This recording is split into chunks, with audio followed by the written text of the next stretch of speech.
ப்ரொக்கோலியை வச்சு ஒரு சூப்பரான குருமா எப்படி செய்யலான்னு பார்க்கலாம்.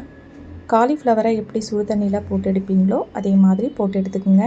அரைக்கிறதுக்கு தேவையான பொருட்கள் 8லேருந்து 10 முந்திரி, 1 ஸ்பூன் சோம்பு, 1 ஸ்பூன் கசகசா, 3 துண்டு தேங்காய், 3 பச்சை மிளகாய், கொஞ்சமாக கொத்தமல்லி, இது கூட 1 ஸ்பூன் இஞ்சி பூண்டு பேஸ்ட்டையும் சேர்த்து நல்லா நைஸாக அரைச்சி எடுத்துக்கோங்க. தாளிப்பதற்கு கடாயில் கொஞ்சமாக நெய்யும் எண்ணெயும் சேர்த்துக்குங்க. எடுத்து வச்சுருக்க ஸ்பைசஸ் எல்லாத்தையுமே சேர்த்துக்குங்க. பொடியாக கட் பண்ணி வச்சுருக்க 2 பெரிய வெங்காயத்தை சேர்த்து நல்லா வதக்கி எடுத்துக்குங்க. இது கூட கட் பண்ணி வச்சுருக்க 2 தக்காளியும் கொஞ்சமாக உப்பையும் சேர்த்து வதக்கி விட்டுக்குங்க. இப்போ இது சாஃப்டாக வெந்து வர்றதுக்காக மூடி வச்சிடலாம்.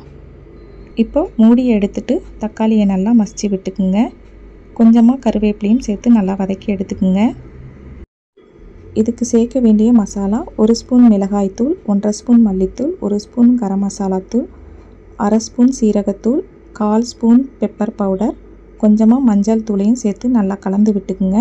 இப்போ இந்த மசாலா நல்லா வெந்து வரதுக்காக கொஞ்சமாக தண்ணி சேர்த்து மூடி வச்சுருங்க.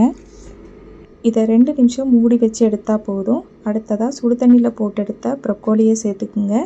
இதே மாதிரி காளான், காலிஃப்ளவரை வச்சும் நீங்கள் செய்யலாம். மிக்ஸி ஜாரில் அரைச்சி வச்சுருக்க பேஸ்ட்டை இப்போ சேர்த்துக்கலாம். இந்த கிரேவிக்கு தேவையான அளவுக்கு தண்ணி சேர்த்துக்குங்க. நான் 2 டம்ளர் தண்ணி சேர்த்துருக்கேன். இதை ஒரு முறை நல்லா கலந்து விட்டுக்குங்க. தேவையான அளவுக்கு உப்பையும் சேர்த்துக்குங்க. இப்போ மூடி வச்சு இந்த ப்ரொக்கோலியை 10 நிமிஷம் வேக விடுங்க.